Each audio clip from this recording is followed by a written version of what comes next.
El Congreso de la Nación está debatiendo en estos días una propuesta por parte del Gobierno nacional de modificación del impuesto a las ganancias. Yo creo que hay que precisar algunas cuestiones que vale la pena tener en cuenta. Nosotros, cuando dejamos el gobierno, Cristina Fernández de Kirchner, había 1.200.000, 1.300.000 trabajadores que estaban afectados por el impuesto a las ganancias. Hoy, antes de la modificación propuesta por el gobierno, la cantidad de trabajadores afectados por el impuesto a las ganancias subió a 2 millones de trabajadores. Y por lo que todos indican de que si se aprueba la propuesta del gobierno nacional, va a haber una mayor cantidad de trabajadores afectados por el impuesto a las ganancias.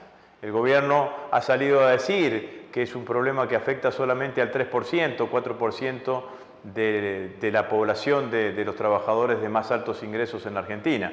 Alguna vez, cuando la oposición nos acosaba, si nos atacaba sobre este tema del impuesto a las ganancias, nosotros también tratábamos de explicar racionalmente de qué era lo que se trata, de qué estábamos hablando, ¿no? De un porcentaje muy chico de trabajadores, que además es un impuesto altamente coparticipable, que afectaba muchísimo a todo lo que significaba la economía de cada una de las provincias argentinas. Pero siempre intentamos que el impuesto afectase a la menor cantidad de trabajadores de los más altos ingresos. Es decir, que no fuese un impuesto extendido, que no fuese un impuesto ampliado sobre la mayor cantidad de trabajadores, sino que afectase más a los trabajadores de más altos ingresos. Por eso terminamos nuestra gestión con una cantidad de trabajadores muchísimo menor de los que están siendo afectados hoy del impuesto a las ganancias, que van a aumentarse en el caso de que se apruebe la propuesta del oficialismo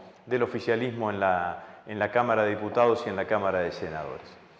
El oficialismo ha dado muestra que le importan muy poco las leyes y los procedimientos y la ética. Ha hecho un decreto reglamentario de la ley de blanqueo que permite que los familiares de los funcionarios puedan acogerse al blanqueo. La verdad que es burlarse en el Congreso de la Nación. El Congreso de la Nación votó en sentido contrario. Los blanqueos que se hicieron en la época de Cristina Fernández de Kirchner tenían taxativamente la prohibición de que los funcionarios y que los familiares de los funcionarios, hasta un determinado grado de consanguinidad, pudiesen adherir a los blanqueos propuestos.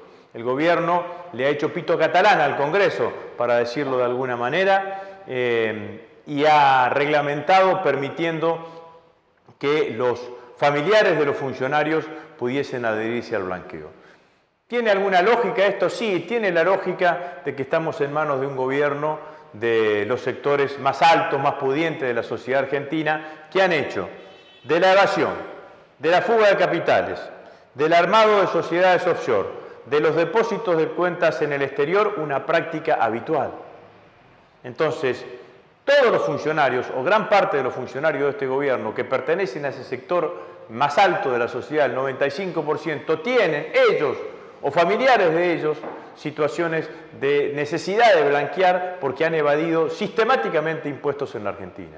Han evadido y han fugado capitales, obviamente también con un principio de evasión. Entonces, claramente que es una ley, este blanqueo, hecho para ellos mismos, que favorece fundamentalmente a los propios funcionarios o amigos del gobierno, alejado de la ética, alejado de la moral, alejado de la transparencia política que quieren transmitirle al conjunto de los argentinos. Obviamente, los principales medios de comunicación han obviado este detalle, han tratado de tapar esta noticia, que en cualquier lugar del mundo sería un escándalo político, porque el decreto reglamentario desafía la interpretación mayoritaria de la ley y está claramente hecho para beneficiar a los familiares de los funcionarios del actual gobierno. Y si es por ética, la verdad que esta semana viví en el Parla Sur un hecho de tremenda contradicción ética por parte de aquellos que dicen que vienen a transparentar la política y que no quieren privilegios. Trataron los dirigentes de Cambiemos, los parlasureños de Cambiemos, trataron de quedarse con la vicepresidencia del cuerpo para un hombre de Cambiemos que tiene en minoría dentro de lo que es la delegación argentina del Frente para la Victoria, extorsionando de alguna manera al resto de los diputados del Parlasur, planteándoles si nos votan a un dirigente de Cambiemos, quizás podamos resolver la problemática de las dietas.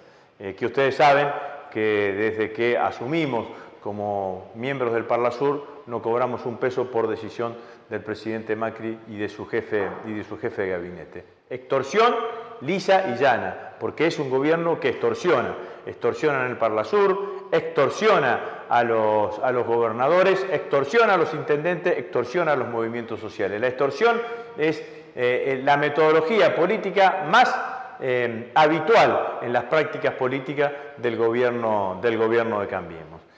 No pudieron, el peronismo se mantuvo unido, con muchísima dignidad, con muchísima ética por parte de los integrantes del Parlasur. La mayoría siguió estando en manos del Frente para la Victoria y por una cuestión reglamentaria no pudimos terminar de concretándola, pero la vicepresidencia la seguirá ejerciendo Jorge Tayana. La buena noticia que trajo la sesión del Parlasur de este 1 de diciembre es el acuerdo entre los bloques políticos de Venezuela, el PSV, el partido oficialista y los representantes de la oposición antichavista de Venezuela acordaron un texto de una resolución, de un acuerdo que fue aprobada por unanimidad en el Parlasur para que Venezuela no deje de ser parte del Mercosur.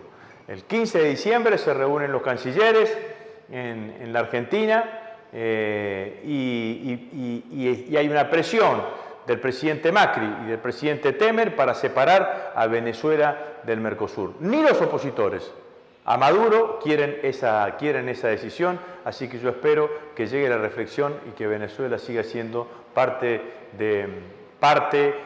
como Estado miembro de este proceso de integración. La verdad que Macri y Temer tienen poco para ofrecer en materia de política internacional. Salieron a trabajar o a batir el parche de la Alianza Transpacífico que Trump mediante quedó enterrada la Alianza Transpacífico, así que no sé cuál será la política exterior del presidente, pero hay que tener en cuenta esto. Ninguno de los sectores políticos de Venezuela quiere la separación de Venezuela del Mercosur y yo espero que esto sea claramente respetado por los otros 4 países miembros integrantes de la Alianza del Mercosur.